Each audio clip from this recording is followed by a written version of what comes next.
Boss गिरी धड़ाम। योगी के मंत्री ने लगा दी राहुल की कड़क क्लास। बैठक में मचा घमासान, कांग्रेसी रह गए हैरान। नमस्कार, आप देख रहे हैं खबर एक्सपर्ट और मैं हूं निकिता। रायबरेली गांधी परिवार का गढ़, वो जगह जहां कांग्रेस की विरासत की नींव रखी गई, जहां से दर्शकों तक सिर्फ और सिर्फ गांधी परिवार का सिक्का चलता है। लेकिन दर्शकों, इस बार इस गढ़ में जो हुआ उसने न सिर्फ कांग्रेस को हिलाकर रख दिया, बल्कि गांधी परिवार के इतिहास की परतें भी खोल कर रख दी।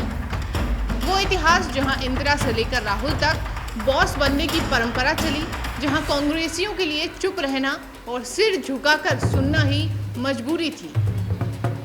लेकिन राहुल गांधी शायद ये भूल गए कि ये बॉसगिरी सिर्फ कांग्रेस दफ्तर की चार दीवारी तक ही चलती है। हर कोई इस तानाशाही को बर्दाश्त नहीं करेगा और रायबरेली की बैठक में यही हुआ। राहुल गांधी की बॉसगिरी सिर्फ 1 मिनट में ध्वस्त हो गई, क्योंकि इस बार सामना कांग्रेसियों से नहीं बल्कि योगी सरकार के दमदार मंत्री दिनेश प्रताप सिंह से था। और सिंह ने ऐसी चोट मारी कि पूरा हॉल गूंज उठा। राहुल गांधी का गुरूर चकनाचूर हो गया। यानी रायबरेली की इस बैठक ने ये साफ कर दिया कि अब कांग्रेस के गढ़ में भी राहुल की बॉसगिरी नहीं चलेगी।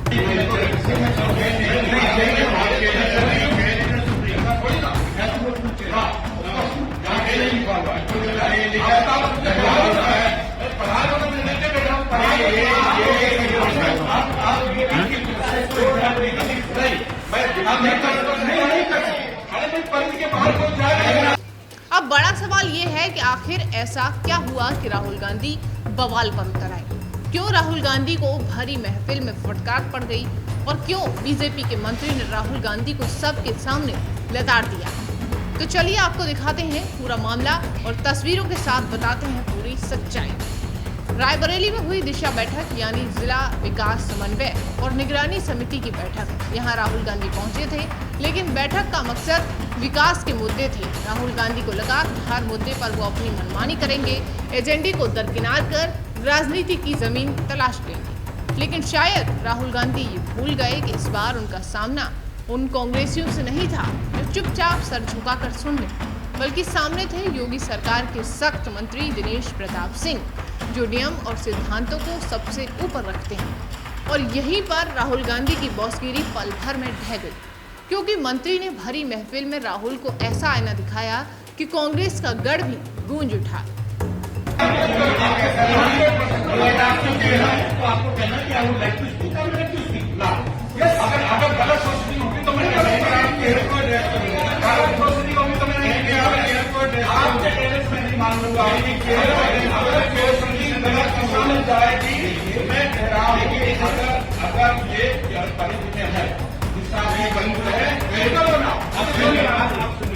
बैठक की शुरुआत हुई। राहुल गांधी को पूरी उम्मीद थी कि जैसे ही वो बोलेंगे नेता तालियां बजाएंगे और सिर झुकाकर सुन लेंगे, लेकिन हुआ ठीक इसके उल्टा। राहुल गांधी ने एजेंडे से हटकर अपनी मनमानी बातें छेड़ दी। कहते दिखे, मैं अध्यक्ष हूं और जो कहूंगा वही होगा। यही एक लाइन पूरे विवाद की जड़ बन गई। बीजेपी के मंत्री दिनेश प्रताप सिंह चुप नहीं बैठे। उन्होंने तुरंत राहुल गांधी को ललकारा और सख्त शब्दों में डांट लगा दी। सिंह ने कहा, राहुल जी, आप अध्यक्ष तभी हैं जब नियमों की सीमा में रहेंगे।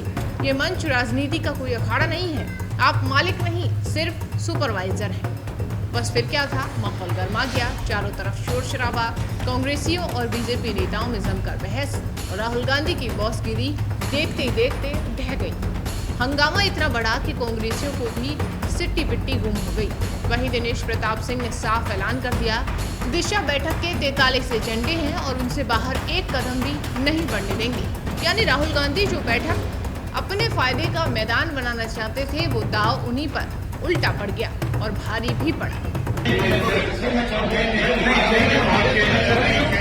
दर्शकों कहते हैं कि कांग्रेस में गांधी परिवार के आगे जुबान खोलना मतलब सीधे राजनीतिक वनवास भुगतना, क्योंकि इस पार्टी में बॉसगिरी खून में घुली है।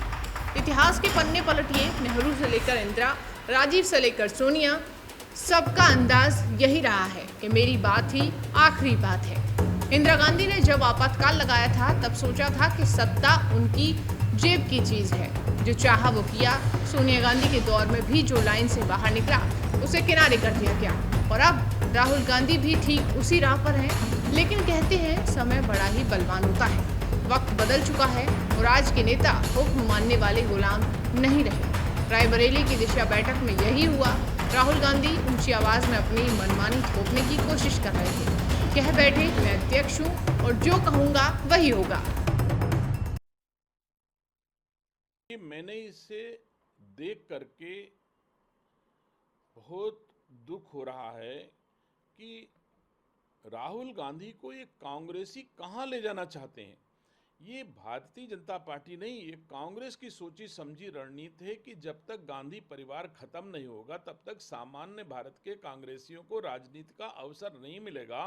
इसलिए कांग्रेसी राहुल गांधी और गांधी खानदान को गड्ढे में गिराने के लिए बार बार मोदी जी की मां का उपयोग करते हैं और इससे बिहार ही नहीं पूरे देश में कांग्रेस को बड़ी हानि होगी।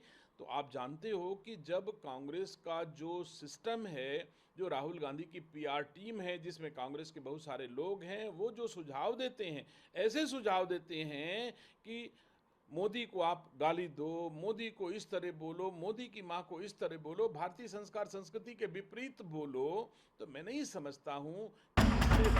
अब जरा सोशल मीडिया की भी सुन लीजिए। वीडियो वायरल होते ही यूजर्स टूट पड़े। किसी ने लिखा राहुल गांधी को अब समझ आया होगा बदतमीजी क्या होती है, तो दूसरे ने तंज कसा जब आप प्रधानमंत्री से बदतमीजी करेंगे, संसद की मर्यादा तोड़ेंगे, तो एक दिन यही आपके सामने लौट कर आएगा। यानी कहावत सच हो चुकी है, जैसा करेंगे वैसा ही भरेंगे। हालांकि आलोचना ये भी हुई कि मंत्री जी को भी पद की मर्यादा का ख्याल रखना चाहिए, लेकिन सच ये है कि राहुल गांधी के लिए घटना राजनीतिक झटका साबित हुई। तो दर्शकों, सवाल अब आपसे, क्या राहुल गांधी वाकई बदलते वक्त को समझने में प्रयोग कर रहे हैं? अपनी राय कमेंट बॉक्स में जरूर दें। और चलते चलते एक बार फिर सुनिए वो लम्हा जब योगी के मंत्री ने राहुल गांधी की बॉसगिरी भरी महफिल में चकनाचूर कर दिया।